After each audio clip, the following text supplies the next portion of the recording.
Bienvenidos nuevamente a un nuevo episodio de Inversapiens. Mi nombre es Nicolás Magner y hoy día traigo a una persona, a una invitada muy especial. Personalmente estuvimos esperando mucho para que esta persona nos acompañara. Es muy especial porque primero que nada no es chilena, así que todavía este podcast es jovencito y no tenemos tantos invitados extranjeros. Ella es mexicana. Se llama Sonia Sánchez Square, y escúchenme bien, es la creadora de uno de los primeros blogs de finanzas en habla hispana. Tiene 2 podcasts, vamos a entrar mucho más en detalle a lo largo del episodio de eso, y además tiene 3 libros, y su podcast, su blog, que se llama Blog Ilana, es 100% especializado en finanzas personales. Así que yo estoy muy contento. Muchas gracias, Sonia, por aceptar la invitación. Para nosotros siempre la comunidad recibe muy bien a las personas que nos visitan. Yo creo que nuestra comunidad, nuestra tribu, ya nosotros le decimos tribu a las personas que escuchan el programa, va a estar muy contenta y muy encantada de conocerte y de saber cómo una persona transformó hace muchos años atrás, fue una de las pioneras en habla hispana en el desarrollo de un blog de finanzas personales. Sonia, bienvenida. Muchísimas gracias, Nicolás. Muchas gracias por la invitación. Es un gusto ser parte de tus invitados internacionales y un gusto ser parte de la tribu. Muchísimas gracias. Ahí, Sonia. Bueno, partamos un poco hablando sobre el blog. El blog Ilana. Me imagino que Lana significa para usted dinero. Así es. En México. Cuéntanos un poco cómo partió, cuál es tu historia, porque todos tenemos, de alguna forma, todos los que desarrollamos estos proyectos digitales, tenemos Una historia. cosa en común, ¿cierto? Nos gusta el tema, pero siempre hay como algo disruptivo en nuestras vidas, como que nos termina de impulsar por hacer este tipo de proyectos, que después pasa el tiempo y uno no se da cuenta como los hijos, primero son niñitos que no caminan y después uno abre los ojos y ya estos cabros andan corriendo por todos lados. Ya se están casando. ¿Cómo partiste? ¿Cómo ha sido el viaje? Pues mira, es una historia un poco larga, voy a tratar de resumirla, pero básicamente yo no estudié finanzas, yo estudié comunicación. Y cuando entra todo este rollo de los blogs, cuando yo me enteré de los blogs en 2004, por ahí, y entonces hice un blog personal, de sabes, esos blogs que nadie leía, porque pues hablábamos así de casi de lo que comí, era como un diario, una especie de diario. Sí.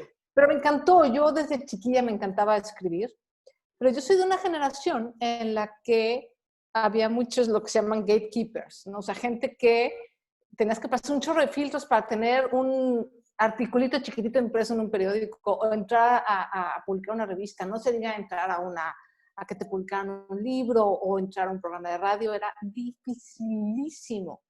De hecho, yo estuve en 2 estaciones de radio como trainee y era así como muy difícil. Entonces, cuando descubro los blogs, que era básicamente cualquier persona se puede autopublicar, bueno, para mí fue así de wow, ¿no? De verdad me voló la peluca. Y empecé este blog. Y después encontré y conocí los blogs de nicho. Y dije yo, ahora sí que eureka. Y dije, voy a hablar de finanzas personales, porque las finanzas personales es algo que a mí se me ha dado, a pesar de que yo no estudié y soy malísima para las matemáticas, pero el administrar y manejar el dinero siempre se me ha dado. Entonces dije, pues voy a ayudar a la gente, pues ¿por qué no voy a escribir nada más de finanzas?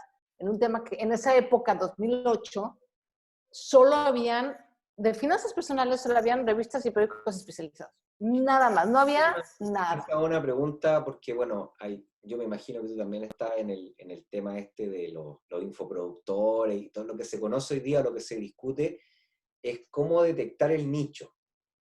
Entonces, una de las cosas que uno utiliza para detectar el nicho tiene que ver un poco también con lo que estudió o con lo que trabajó. Evidentemente que tiene que ver con la pasión, ¿cierto? Con la necesidad que hay latente. La necesidad. ¿Cómo se te ocurrió? Es curioso cómo detectaste un nicho que fuera un poquito por fuera de lo que tú estabas haciendo en ese minuto. Sí, Valiente. en ese momento, de hecho, tenía yo un negocio de invitaciones de boda, de serigrafía y hago caligrafía a mano. Entonces, eso es lo que estaba yo haciendo en ese momento cuando decido hacer un blog de forma profesional. Un blog de profesional me refiero, en esa época todo el mundo tenía sus blogs en Blogger. Ujú. Y yo dije, no, yo quiero mi .com y yo quiero mi propio tema de paga y costume y toda la cosa, shalala. No sabía bien ni cómo lo iba a monetizar, no tenía idea de nada, pero yo decía, yo quiero que se vea así, como decimos en México, chipocludo, o sea, bueno, padrísimo, profesional, súper cool. Y sí, la verdad es que me salió, pero bueno, así fue como empecé. Y yo empecé por puro gusto. Yo llegó un momento en que obviamente las novias neuróticas de mi negocio me tenían un poco cansada. Y entonces fue como un hobby. La verdad empezó como un hobby. Ni siquiera te puedo decir que visualizaba yo así el nicho y el dinero. De hecho, yo me tardé mucho en monetizar. Muchísimo. O sea, yo empecé en 2008, yo empecé a monetizar cuando empecé a dar conferencias. Bueno, no, me llamaron para escribir en revistas y ahí fue, pero eso fue porque me llamaron. Pero que yo empezara a monetizar, hasta como 2014, 2013. O sea, tardísimo. Sí. Pero claro, pues tenía otro negocio, ¿verdad? También ese es el tema. Pero, bueno, ya resumiendo la historia, me encantó, me volví adicta, Nicolás, me volví adicta, que la gente me decía, oye, me ha ayudado muchísimo lo que me dices, oye, gracias a ti ya eliminé una tarjeta, oye, me has explicado las cosas como nunca nadie, yo soy contadora, yo he tenido lectores y gente de comunidad que son contadores, economistas, y que su dinero lo tienen así de cabeza. Y eso sí se volvió muy adictivo a ayudar a las personas. Y llegó un momento en el que dije, no, pues cuando me empezaron a llamar más para revistas y conferencias, llegó un momento en que dije, bueno, ya voy a cerrar mi negocio de... Llegó la hora de empezar a cobrar. Fueron 11 años que tuve mi negocio de invitaciones, pero dije, no, ya. Fue en 2011, me parece, que lo cerré. Y ya, desde entonces ya estoy en Blogilana. Qué Esa bueno. es un poco la historia. Y sí, lana en México, o sea, al dinero le decimos lana, como la lana de las ovejas. Entonces, por eso mi mascota es una oveja. Ya, perfecto. No, genial. Oye, mira, bueno, te cuento, nosotros acá en Inversapiens, la gente que nos escucha es gente que está particularmente interesada de mejorar su relación con el dinero, ¿ya?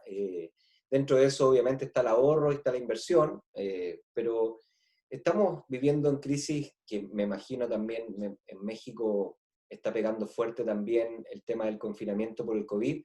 Estamos viviendo una crisis fuerte. Acá en Chile, además, te cuento, antes de terminar el año 2019 vivimos una crisis social muy, muy potente. Eh, y eso ha tenido a la economía muy debilitada y probablemente con tasas de desempleo históricas muy parecidas a una crisis financiera que hubo en Chile en los años 81, 82. Así que nuestra realidad es que está bien, bien difícil acá en Chile el tema. ¿Podemos de alguna forma ir haciendo algún ping-pong de consejos?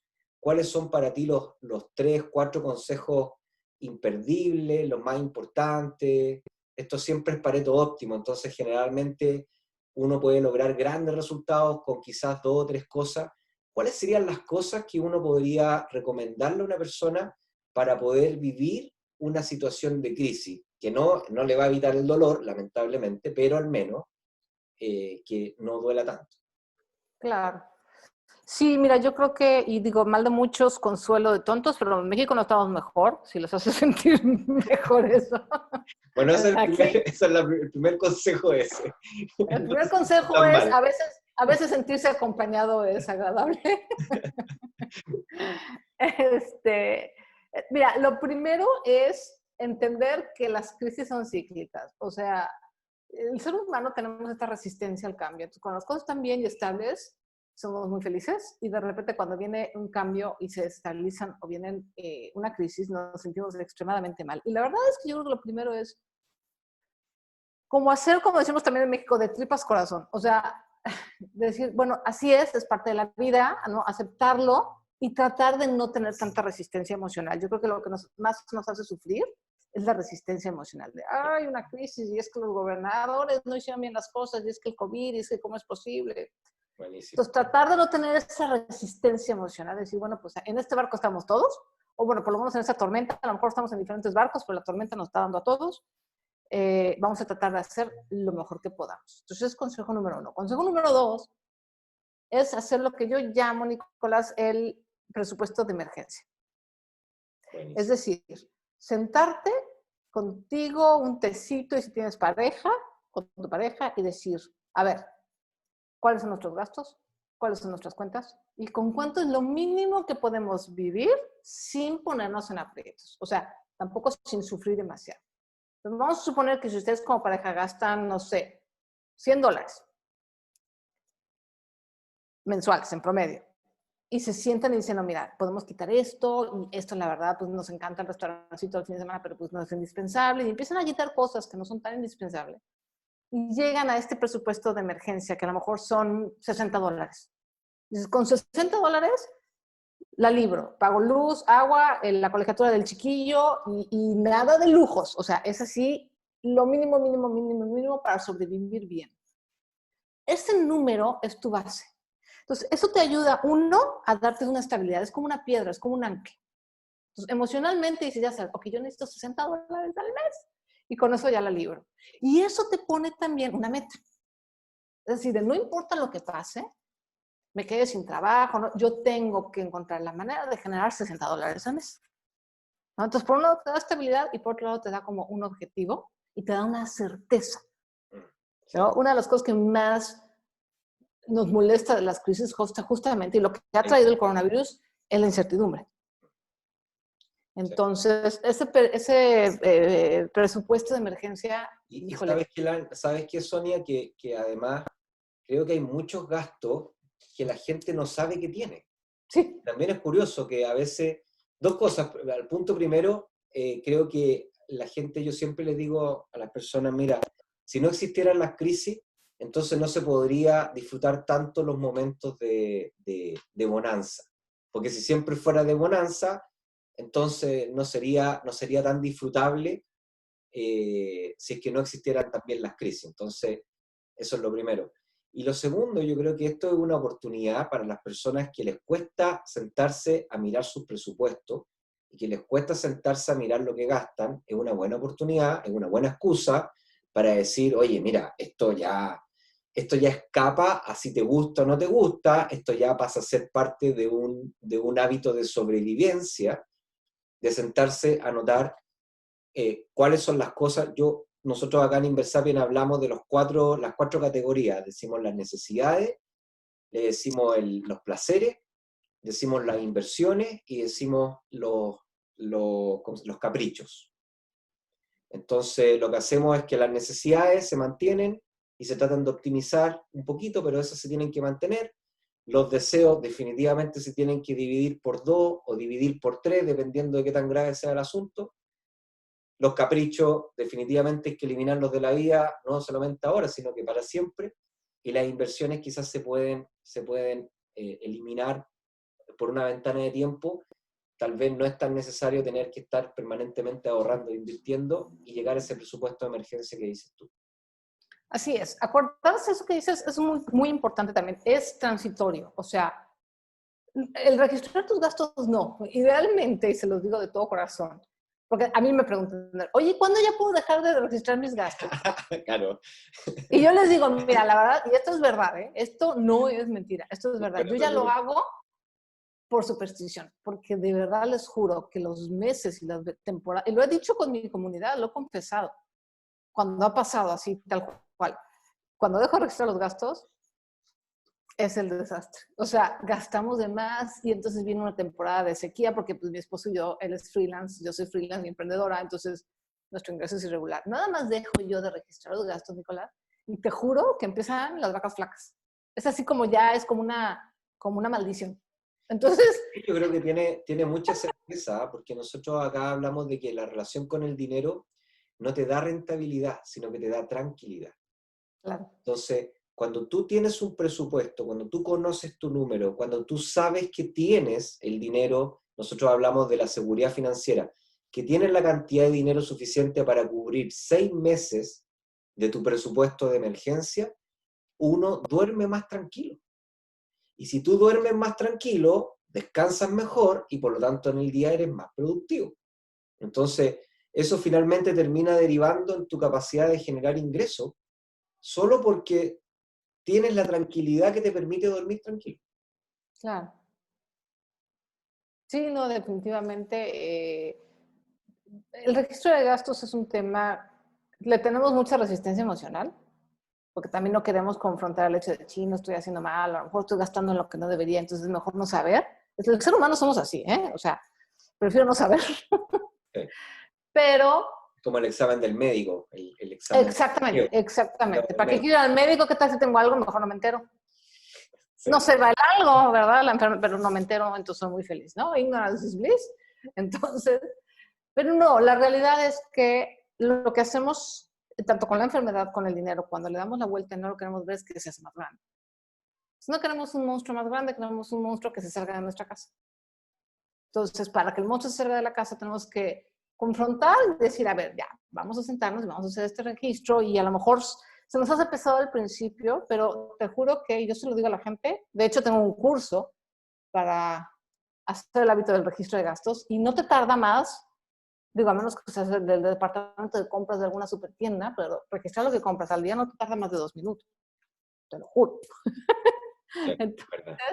es más la resistencia emocional de no quiero hacerlo y todo lo que te tardas en pelearte contigo mismo que en lo que te tardas en hacerlo. Entonces, ese yo creo que es un hábito que de verdad, si lo pueden mantener incluso después de la crisis, de verdad se lo recomiendo. Incluso las grandes empresas y los grandes millonarios tienen que tener un presupuesto y un registro de gastos, no porque estén contando los chicles que se gastaron ayer, pero sí porque tienen que saber dónde está su dinero. O sea, No, tengas un peso o tengas 150 millones de dólares, tienes que saber dónde está tu dinero y qué está pasando con él. sí, ¿y cómo podría ser algo más transitorio? Bueno, yo confieso que soy me cuesta mucho registrar los gastos. Yo lo que hago quizá es un subóptimo, que es como tratar de hacer mental accounting, que es como empezar a decir, ya, bueno, cada una de estas cosas tiene un presupuesto. Y lo que sí no puede pasar es que se supere el presupuesto del mes en los ítems, en el fondo que estoy planificando. ¿Tiene desventajas muy severas respecto a hacer como un registro diario de los gastos? Eso es lo que tú dices, es lo que yo llamo un presupuesto topado, que es muy útil para empezar. O sea, si al principio tienes demasiada resistencia y todo, ok, no importa, tú, di bueno, pero es que para poner un topado, Nicolás, primero necesitas registrar. Es decir, vamos a suponer que estás saliendo al trabajo y no sabes cuánto gastas en transporte. Entonces tienes que registrar primero para saber cómo vas a topar esas cantidades. Pero sí, la idea es poner un tope de cuánto voy a comprar de comida al mes, cuánto voy a gastar de transporte, cuánto voy a gastar de entretenimiento, cuánto voy a gastar de X o Y, cosas que no sean fijas. Pero sí tienes que registrar para saber que no te pasaste. Aunque sea a grosso modo, aunque sea así, ¿Cuál es la aunque no mejor sea hora del detalle. día? ¿Cuál es la mejor hora del día, Sonia? Porque uno siempre el registro, lo cual es muy malo, obviamente, siempre el registro uno lo deja como para el final del día. Pero al final del día uno lo único que quiere es hacer nada. Entonces, Claro. ¿hay alguna técnica que sea mejor en la mañana? ¿Cómo lo haces tú? ¿Lo haces en la mañana? ¿Lo haces a la hora de almuerzo? ¿Al final del día? Yo lo particular lo hago en cuanto gasto. O sea, si yo estoy en mi computadora y apagué el celular o le hice una transferencia en ese momento, o sea, yo lo hago al momento. Pero hay personas, tengo varios clientes que me dicen, no sabes qué, hay gente, por ejemplo, que está mucho en la calle y para acá y para allá, sube y Claro. baja y no está en la computadora. Y yo lo que pasa es que tengo la ventaja de que casi todo mi trabajo es estar sentada frente al monitor o a un celular. Entonces, lo que les digo es, anota rápido en tus notas del celular. De hecho, en las notas del celular lo puedes organizar así por registro de gastos y luego poner folders por el mes y el año y cualquier cosa lo tienes ahí. Y lo puedes tener en la nube y lo puedes tener en el celular. Y luego, una vez a la semana, escoges una hora, un día. Generalmente la mayoría de mis clientes me dicen que es mejor, por ejemplo, los sábados en la mañana, cuando todavía los chiquillos no se levantan y a lo mejor el marido o la mujer todavía están medio adormilados y estás así con el cafecito. Dices, ahorita. Y de verdad no te toma más de 8 o 5 minutos. Lo de toda la semana, ¿eh? Sí, claro, no, sí, yo sé. Y ya, en la mañana, En Y 5 o eso después 7 lo lleva a minutos. una planilla, Exacto, lo llevas a un Excel, Ah, que es lo que yo recomiendo. De hecho, yo regalo una plantilla de Excel. Incluso si lo haces en una app, yo les recomiendo que de todas maneras lo vacíen en un Excel, porque el Excel de ustedes tiene todo el control y es horrible que se te pierdan tus datos o que pase lo que pase con las apps después de lo pesado y laborioso que es registrar nuestros gastos. Entonces, siempre tengan un respaldo en su Excel. Una vez a la semana lo pueden hacer. Si todas las semanas están así, nada más lo hacen rápido o incluso pueden grabar con voz. claro. Notitas de voz. Eh, Me tuve que comprar un suéter porque llovió y bajó un montón la temperatura. Me costó tanto. Esto, claro. Y Día, el sábado de la el audio mañana queda o grabado el... con el día y ahí uno revisa los audios. Exacto, ¿Ya? exactamente. Excelente. Y de veras, en menos de 10 minutos una vez a la semana y ya estás. Ya, pero mira, no todo es tan fácil. Vamos a poner esta prueba. Me gustó, está bueno. Pero ¿qué pasa ahora? Pongámosle desorden al modelo y ahora Venga. pensemos que somos 2 o 3 personas en una casa y ahí ya tenéis, porque una cosa son tus hábitos Mm, y otra cosa es que tus hábitos se acompañen con los hábitos de las personas que viven contigo, porque si no, a veces el hábito de una es como lo que está pasando hoy día con el calentamiento global, ¿cierto? O sea, no vale mucho que un país se esfuerce en disminuir su emisión y su impacto si es que no lo hacen todos al mismo tiempo. claro. ¿Cómo lo hacemos cuando, ok, yo tengo el hábito de anotar todo lo que gasto cada vez que lo gasto y después una vez a la semana me siento y lleno mi planilla de la semana de gasto? ¿Cómo lo hago con el resto? ¿Cómo lo hago si tengo otra persona más que también gasta? Pues mira, depende mucho también del acuerdo con otra persona. O sea, porque hay muchas personas que tienen su vida de pareja, lo que yo llamo como roomies, ¿no? O sea, que todo el mundo paga la mitad, cada quien paga el 50 y el 50, y prácticamente sus finanzas están separadas. Ujú. Pues si tus finanzas están separadas, bueno, pues no No, tienes que ahí, hacer ese claro, ahí no ejercicio. es tanto el problema, pero ¿qué pasa cuando esto... Cuando las finanzas están mancomunadas, sí es un tema de sentarnos y decir, ¿qué queremos los dos? Porque no nada más se trata de registrar los gastos. O sea, se trata de registrar los gastos, pero ¿para qué? ¿Cuáles son nuestras metas? Y ese es un ejercicio de, ahí sí siéntense con el cafecito, el té, el mate o el vino y decir, a ver, Eso, con harto vino. ¿qué No, queremos lograr? ah, ¿Hacia dónde vamos? ¿Queremos tener hijos? ¿No queremos tener hijos? ¿Queremos viajar? Oye, ¿queremos comprar casa? O a lo mejor somos novios y nos queremos casar. Y empezar a platicar y sentar y escribir todas esas metas que tienen en conjunto y también las metas que cada uno por separado tiene. Y platicar. Y entender, punto número uno, todas estas metas, separadas y en conjunto, requieren dinero. sí, claro. O sea, a partir de ahí es, oye, bueno, ahora, ¿cómo le vamos a hacer para llegar a esas metas? Y entonces ahora sí, oye, ¿sabes qué? Yo creo que vamos a tener que registrar, ¿no? O sea, alguien, por ejemplo, eso me ha funcionado a mí mucho.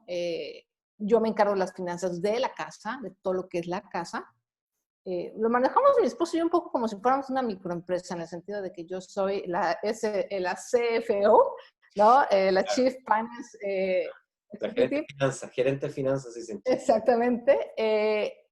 Y le reporto a él, ¿no? O sea, platicamos de, oye, fíjate que hay que pagar los seguros, o por ejemplo, él me dice, ¿sabes que se rompió tal cosa? O hay que cambiar, o hay que pintar, y entonces hay que meterlo al presupuesto, ¿no? Pero estamos ya conscientes, o sea, cuando ya establecemos nuestras metas en conjunto, es el momento de decir, bueno, ahora cómo va a ser la estrategia. Porque si lo hacemos al revés, Nicolás, se vuelve un tema de poder o se vuelve así de, ay, nada más esta quiere ahorrar porque quiere ahorrar. O sea, hay que flojera. O sea, O sea, agarrado, como dicen ustedes. sí, exacto, es amarrado, coda, porque está trayendo el tema del dinero, si nosotros es puro amor. No, primero es lo que yo les aconsejo a las parejas, primero pongan las metas en Sí. la mesa Es, y un- lo que quieren es lograr. desarrollar hábitos en base a un estímulo positivo. Exactamente, exactamente. Porque además así es, o sea, nadie registra los gastos nada más porque, digo, sí he conocido gente. Tengo un amigo que es bien nerd y bien geek y él sí le encantan los números y él hace sus propios Excel y bueno, es una cosa, pero son pocos. O sea, la mayoría de la gente hacemos todo esto porque queremos lograr algo mayor, algo más importante, algo que realmente nos da satisfacción, que ese es de eso se trata. Entonces, esa es la mejor manera de integrar a tu pareja eh, a tener buen hábito. Es como la estrategia del plan para llevar a cabo esas metas. Está genial, perfecto. ¿Qué le podríamos decir ahora a la gente que, por ejemplo, está buscando mejorar su ahorro para eventualmente, después te voy a preguntar por la parte de qué hacer con los ahorros, pero ¿qué le podríamos decir con respecto a los ahorros? Porque ya yo sé que uno de los pilares básicos es el presupuesto. Uh-huh. Eh, Ahora supongamos que lograron ordenar su presupuesto y que eventualmente lograron tener un poco de plata, de dinero, acá le decimos plata, un Uh-huh. poco de plata para ahorrar. ¿Cuáles serían algunos consejos para aumentar ese ahorro? Para aumentarlo, no para empezarlo. O para, digamos, empezar, podríamos decir empezar y quizás después para aumentar el ahorro. Ok. Punto número 1. El ahorro no es un castigo. La gente, sobre todo de este lado del mundo, acá en Latinoamérica, vemos el ahorro como un castigo, Sí. como algo malo, como es que yo quiero divertirme y el ahorro me impide divertirme, ¿no? Eso lo vemos como una camisa de fuerza. En Chile te dicen, pero si te vaya a morir igual. Sí, no, claro, todos nos vamos a morir. Y nadie... Si ese es el problema. No, y no nada más eso. O sea, yo sé que no me voy a llevar el dinero a la tumba. No, acá te dicen eso, pero si te vaya a morir igual. Claro, no, es una enfermedad latinoamericana. O sea, todos los latinos, de verdad, desde Tijuana hasta la Patagonia, tenemos la misma actitud. Y no se trata de eso. O sea, no es que queremos ser los más ricos del cementerio. Lo que queremos es lograr cosas. O sea, el dinero es para lograr metas. Si yo no ahorro, no puedo lograr esas metas, punto, porque mis necesidades se lo comen, las deudas se lo comen y mis caprichos del instante se lo comen. Entiendo. Entonces, metas, hacer mi maestría, viajar, casarme, no sé, poner un estudio de grabación, todas esas metas no las voy a cumplir nunca, porque nunca va a llegar la lotería o el dinero así de junto para poder hacer todo eso. Entonces, se ahorra para tener algo bonito que realmente nos satisfaga y nos dé mucho placer para nosotros mismos. Entonces, en ese sentido, el ahorro es un premio. Nada más es un premio que te estás dando a tu yo futuro. Exacto. Es la única diferencia. Entonces, ese es el punto número 1, tenemos que cambiar esa idea de la resistencia al ahorro. Es porque también acá en Latinoamérica, voy a traer a hablar de Latinoamérica, no de Chile, pero quizás a ustedes les pasa, nosotros tenemos una crisis de sentido, le digo yo. En general la gente como que camina, se levanta, pero Está no como sabe zombie, bien ¿no? para qué se levanta. O sea, bueno, tiene que ir a dejarlo Claro. en el colegio, ir al trabajo, y bueno, hacerlo bien, evitar tener que el jefe le reprenda o lo que sea. Pero yo en mis clases les pregunto, les digo, oye, la primera pregunta que es muy friki, imagínate un profesor de finanzas, tú esperando tu clase de finanzas en una carrera, en una maestría de finanzas, entonces llega el profesor y yo le pregunto, ¿cuál es tu propósito personal? Y claro, y todos quedan así como, no, yo creo que en parte importante quiero creer que es vergüenza, porque la gente acá en Chile tiene como una conducta muy como vergonzosa, como que le da miedo decir, por ponerte un ejemplo, me gustaría ser escritor de novelas, o me gustaría ayudar a las personas, me gustaría cepillar a las ballenas en la Antártida, qué sé yo, no tengo idea. O un poco de vergüenza mezclado con un poco de inconsciencia, de que quizás nunca nadie le ha preguntado esto, por lo tanto nunca él se lo ha preguntado a sí mismo, y nunca ha desarrollado este ejercicio que tú dices, Sonia, de las metas. O sea, sentarse con un café, tú solo, si estás solo, o con tu compañera, compañero, y decir, oye, ¿qué es lo que queremos hacer? ¿Qué es lo que queremos lograr? En el fondo, ¿cuál es el sentido que tenemos? ¿Cuál es el propósito? ¿Será eso? Yo creo, Nicolás, yo creo que es cierto, y no nada más es de Latinoamérica, eso sí creo que es todo Occidente. Sobre todo en el continente americano, y ahí puedo incluir a los de Estados Unidos y a Canadá. Sí es un tema que andamos como zombies y nada más enfocados en el trabajo y en lo urgente y en tal, pero no hay un propósito de vida, no hay un porqué atrás. En Asia y en Oriente es otra cosa. Ellos Los sí tienen japoneses le dicen mucho... el ikigai, le tienen hasta una palabra. Exactamente, o sea, ay, pues no sé si me vino la palabra del norte, no, en el otro lado del mundo, que se me fue la palabra, sí hay muchísimo más enfoque en el propósito y en el por qué. En Occidente no. Eso es un mal de todos los occidentales. Entonces, de hecho, uno de mis cursos es diseño de vida. Se llama Conquista tus metas y es justamente cómo diseñar la vida que quieres. Exacto. Porque nos enseñan a vivir la vida que nos sucede. Nos enseñan que somos nuestras circunstancias, que lo que sucede a nuestro alrededor es lo que determina si llegamos y no llegamos, cómo llegamos, si tenemos dinero, si no tenemos dinero. Claro. Y no es cierto. Nosotros hacemos un entrenamiento, Lana, lo hacemos 2 veces al año, que dura 4 semanas, son 4 clases, y se llama Libertad Financiera. Y Ya. claro, y también nos pasa algo parecido, porque la primera clase es de propósito. Y tú pensé que les dices, obviamente que tú le explicas a la gente, mira este entrenamiento, va. Y la gente llega a la primera clase y muchos hasta medio como que se molestan, ¿eh? Porque te dicen, pucha, pero yo vine aquí, quiero invertir, quiero que me hables de la bolsa, de las propiedades, y tú me estás preguntando para qué viene el mundo, entonces esto es como una estafa. Entonces ahí uno les tiene que decir que confíen, porque a partir de la tercera y cuarta clase van a empezar a entender Tiene sentido. que esto empieza a tener sentido, porque tú Claro. empezáis a escribir tu propósito y a leerlo todos los días, inmediatamente empezáis a aprender a decir que no. Entonces Exacto. empezáis a decir, no, ya no quiero comprarme un auto, ¿para qué? Si ¿Para qué no, quieres invertir en la bolsa, en primer claro, lugar? O sea, ¿para qué quieres ser millonario? O sea, sí, claro, por supuesto. De hecho, yo también tengo otro curso, que es un programa también de 8 semanas, y es exactamente lo mismo. Y la primera semana es, no, de hecho es la segunda, porque la primera semana es como una desintoxicación de información. La segunda semana ya vamos a ver qué onda con tu vida, qué quieres, diseño de vida. Y fíjate que yo, a diferencia de ustedes, la verdad es que sí he tenido muy buenos comentarios en el sentido de decir, la gente dice, oye, nunca me imaginé que era tan importante, no, nunca he hecho un no, ejercicio nosotros así. después Estoy súper sorprendida. nosotros después las reuniones como de exalumnos, que de hecho ayer tuvimos una como con todos los que han tomado el entrenamiento, y lo único que te dicen siempre es lo mismo, te dicen, Ya. la clase 1 es increíble. Maravillosa, El claro. resto de las cosas se invirtió en la bolsa, ¿no? Al final, o si, oye, pero Es que esa... eso no es lo importante, claro, claro. Sí, Lo eso, importante eres tú. Acuérdense que el dinero es una herramienta. sí, Entonces, ¿para qué quieres una herramienta?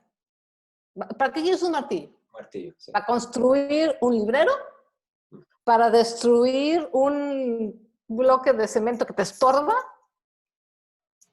Para las dos cosas, pero necesitas saber para qué y qué te va a dar, qué beneficio te va a dar esa herramienta al final, porque de verdad suena cliché, pero dinero por dinero de verdad no tiene sentido. Tiene mucho sentido. ¿Qué piensas tú, Sonia, ahora de la parte de inversiones? Ya le has dado extraordinarios consejos en cuanto a enfrentar crisis, desde lo emocional y desde lo práctico. Ya algunos consejos para poder estimular el ahorro desde el desarrollo de propósito. ¿Y qué consejos le podrías dar ahora en virtud de las inversiones? Y no estoy con esto hablando, nosotros acá, yo te comentaba, no es un podcast que nos demos datos de inversión, no es eso. Pero ¿cómo lo tendría que manejar una persona común y corriente que no es especialista en inversiones? ¿Cómo podría sacarle un poquito más de rendimiento al ahorro, pensando en objetivos que tienen quizás más plazo? Porque quizás yo quiero hacer mi maestría, pero no sé, lo voy a hacer en 3 años más. ¿Vale la pena ahorrarlo debajo del colchón hasta 3 años? ¿O quizás vale la pena sacarle un poquito más de rendimiento a ese dinero? Pues mira, sí, claro que vale la pena sacarle rendimiento, pero en términos de inversión, 3 años son nada. O sea, 3 años es corto plazo, realmente. Entonces, para 3 años yo lo que le digo a las personas, busca un instrumento que mantenga el valor de tu dinero, es decir, un instrumento que te dé más de la inflación de tu país. No es necesario invertir en algo más riesgoso porque además no tienes el tiempo para amortiguar el riesgo. Es decir, en inversiones, mientras más tiempo tienes, más puedes amortiguar los riesgos. Por ejemplo, les voy a dar un ejemplo mío. Yo tengo bastante dinero en la Bolsa Mexicana de Valores. Ajá. Y ahorita la Bolsa Mexicana de Valores está llorando por los rincones. Muy mal. Puras minusvalías. Mal. Sí, claro. Y yo creo que las bolsas de todo el mundo, El índice, evidentemente. El IPC. Ujú. El IPC y el índice de todos lados yo creo que está llorando por las esquinas. Entonces, afortunadamente yo ese dinero no lo quiero para ahorita. Yo te puedo darme el lujo de amortiguar estas minusvalías, este golpe, este bajón, porque ese dinero lo quiero mínimo para 10 años más. Entonces, en 10 años yo tengo tiempo de que este bajón de ahorita se recupere. Para eso es el largo plazo. Y mientras más largo plazo, más riesgo puedes tomar. Pero 3 años es muy poquito. Entonces, en 3 años estamos hablando no tanto de inversión, sino de protección. Ok. ¿No? Yo lo pondría un poco así. Porque hay esta imagen romantizada que le echo un poco la culpa a Hollywood. Y bueno, a muchos ahorita de chavos de internet y de TikTok que te dicen Hollywood es la industria de inversiones. Que si sí, no, no, pero ¿cómo te lo pintan las películas? claro, no te lo El pintan lobo de así, la Wall gente no les Street. pasa la plata. Exactamente, o sea, que es así todo súper glamoroso. La verdad no funciona así, o sea, eso es una parte, pero realmente las personas de a pie, como tú, como yo, y como la gente que nos está escuchando, o sea, no vamos a ser Gordon Gekko, o sea, no vamos a ser, sí, no me acuerdo del personaje. Luego de Wall Street. No, el logo de Wall Street se llama diferente. Gordon Gekko es el de Wall Street, la película Wall Street con Michael Douglas y... Ay, qué mala memoria. Pero bueno, Gordon Gekko era Michael Douglas, para que vean qué viejita estoy. Entonces, no somos ese tipo de inversionistas. Yo lo que le digo a la gente, trata de ver las inversiones como lo que va a hacer crecer tu dinero en la medida en la que nosotros sepamos manejar esas inversiones y manejar ese riesgo. Entonces, la gente que se quiere hacer millonaria, por ejemplo, en Forex, pues son gente que está en otro nivel, o están completamente ignorantes, o es gente que puede aceptar mucho riesgo. Yo no recomiendo... Siendo bien purista, el trading no es una inversión, porque técnicamente tú no compras un activo, tú ahí lo que haces es que le apuestas a un movimiento, eso es como ir al casino. Sí, es más como una chamba, porque estás así como persiguiendo el... No, Yo lo no, veo o como sea, una es un chamba trabajo, está bien, es como a lo que voy Sí. yo, es una, No, te entiendo. Técnicamente te no es entiendo perfecto lo inversión. que dices. El Sí, sí, sí. inversionista, lo que hace el inversionista es que compra un activo Ujú, y lo ujú. mantiene a cambio de una rentabilidad en el futuro.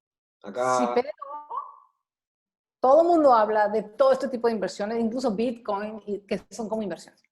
Entonces, tienes toda la razón. Técnicamente no es inversión. Pero es muy... Mira, los seres humanos, y yo no estoy para juzgar a nadie, pero nos seduce la idea de todas estas inversiones fáciles. exacto. Y por eso lo Ojalá hablo. no levantarme la cama y ser millonario. Ojalá en 5 Exactamente. minutos. Por eso lo traigo a la mesa, porque es así, se oye muy bonito, pero de verdad, créanme, no es así. Y más vale tener nuestro dinero en un lugar que deje mucho menos rendimientos, pero que sea más seguro y que sea de más largo plazo, que andarle jugando al comerse fuego con la boca. Esa es mi recomendación. Y lo que yo siempre le digo a la gente, antes de invertir, antes de pensar en que tu dinero va a crecer, necesitas tener, 1, fondo de emergencia. 2, seguro de gastos médicos mayores. 3, tus deudas de consumo bajo control. Si no tienes estas cosas, olvídate de invertir. Honestamente, porque no tiene sentido. No tiene sentido que yo quiero tener un rendimiento, ¿verdad?, de 12% en una inversión cuando estoy tirando el dinero en 40, 50, 60 o hasta 80%. Tenemos en México créditos de más de 100% anuales Wow. en intereses. Claro. Pero ando persiguiendo el 12 o el 15% de la super mega inversión. Amigos, no cuadra, no macha la cuenta con el billete. Wow. Entonces, es importante tener primero nuestro ahorro, nuestro fondo de emergencia, no estarnos endeudando y tener un seguro de gastos médicos, que esos son como los pilares del apuntalamiento verdadero de nuestras finanzas. No podemos crecer si no tenemos cimientos. Es como hacer un edificio enorme. Las inversiones son 250 millones de pisos y el techo, si los cimientos están como para una casita de 3 pisos. Eso, la verdad es que es el mejor consejo que te puedo dar. No, está muy, muy, muy interesante, Lana. Cuéntanos, ya para ir cerrando, cuéntanos un poquito más sobre tu blog. Le vamos a dejar acá a todos en la descripción del programa y les vamos a dejar todas digamos, las direcciones para que puedan llegar a ti. Antes de eso, hacer el cierre, nosotros hacemos un mini resumen, tú me vas corrigiendo, a ver si fui un buen estudiante y me quedé con las cosas que son importantes en este tremendo programa que nos regalaste con muchísimo valor para la tribu. Bueno, primero que nada, ser consciente del propósito, ojalá compartirlo o al menos conversarlo con las personas que comparten con nosotros para que podamos fijarnos las metas, qué es lo que queremos lograr como familia y qué es lo que queremos lograr como individuo. Segundo paso, comenzar a registrar los gastos, hacerlo rápidamente todos los días, cuando se hace, así uno no se olvida, y después quizá un día a la semana sentarse por 10 minutos y mirar todas esas anotaciones para poder llenar una columnita del Excel para registrar el gasto de la semana. Y otro consejo que es muy interesante es, de acuerdo a la meta, fijar, dependiendo del plazo, fijar obviamente si es que ese ahorro va a ser protegido con un depósito a plazo, se llama acá en Chile, ustedes le llaman diferentes como un... Pagaré. ¿Cómo le dicen ustedes allá en México? Pagaré.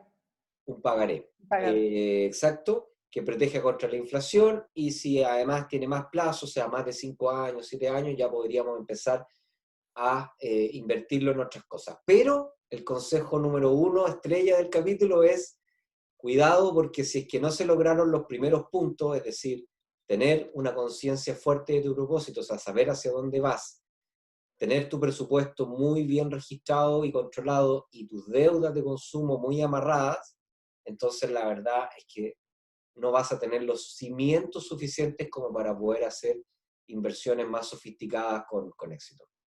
¿Está Así bien o es. no, Sonia? Buenísimo, sacaste 10. Eso, genial. Ya, Sonia, para terminar entonces, cuéntanos cómo te podemos ubicar, qué cosas, si hay algún curso si tus cursos son online o si haces semanas de entrenamiento, tus libros, cuéntanos también vi que está entrando estaba mirando acá, cuchicheando en tu blog, está muy, muy bonito, muy entretenido, te felicito. Gracias. Veo que también hay cosas como eh, me dijiste que abriste un nuevo podcast. Tengo un nuevo Un podcast. poquito La de verdad es que podcast. mi sitio es blogilana.com, pero la verdad es que le hace falta una renovada y le faltan, por ejemplo, mi tercer libro no está anotado ahí y el nuevo podcast tampoco está. O sea, tengo que darle una manita de gato, pero vayan a blogilana.com porque tengo muchísimos artículos y podcasts. Tengo más de 230 podcasts. Sí, está Que bien, la 230. información tienen para entretenerse un buen rato. Mi otro podcast es Freelanciología. Pueden ir a freelanciología.com. Ahí está la página para que se suscriban a Apple o a Spotify.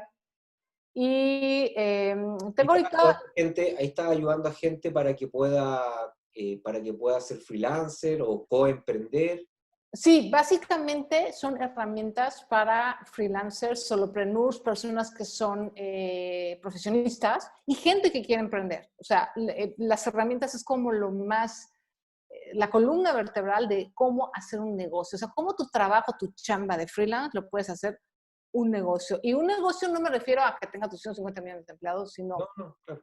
realmente un negocio funcional, un negocio que tenga estructura, que tengas orden, que tengas más clientes, que tengas mejor calidad de clientes. Eso es lo que yo enseño en freelance. Y ahí también, porque nuestra comunidad generalmente son personas que trabajan, los españoles le dicen por cuenta ajena. Acá nosotros le decimos empleados, no sé cómo le dicen en México. En general también desempleados, sí, o que trabajan en trabajos tradicionales, le digo yo, ¿no? Claro. O sea, Pero esto ajá. también cuadra para esas personas que puedan, por ejemplo, porque yo siempre los animo, de hecho este podcast es como una empresa chiquitita, pero tiene todas sus cosas de empresa, pero además yo lo hago como coemprendimiento, es decir, no dejo mi trabajo en la universidad, sino que lo hago fuera del horario de la universidad. Sí, por supuesto. Sobre todo cualquier persona que diga, oye, ¿sabes qué? Me gustaría hacer otra cosa, además de, o tengo la idea de tener una tienda que decore y bañe y haga cosas para perros, por ejemplo, pero no tengo ni idea de cómo empezar o cómo para eso es freelanceología. O sea, puede ser tanto para tu trabajo principal como freelance o como profesionista o como para alguien que quiere empezar a tener un nuevo trabajo, un nuevo negocio, un nuevo ingreso. Genial, genial, súper bien. Ujú. Bueno, ahí tienen, yo creo que también hay mucho interés en la comunidad de eso, de cómo empezar de a poquito a usar el tiempo fuera del trabajo para poder eventualmente montar un pequeño empleo y quién sabe el día de mañana que pueda ser la actividad principal en el futuro. Así es. Muchas gracias, Sonia.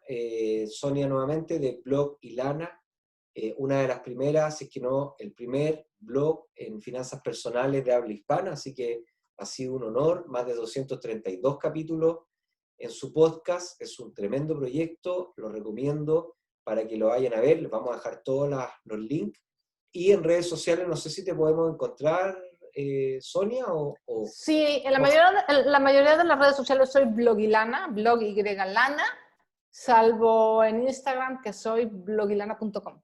Ajá, Sí, entonces ahí seguido vamos todo a junto, perfecto, blogilana.com. ahí Pero vamos a ustedes dejar. ponen blogilana y me encuentran en todas las redes sociales. Ahora también ya estoy en TikTok. O sea, estoy en todos lados.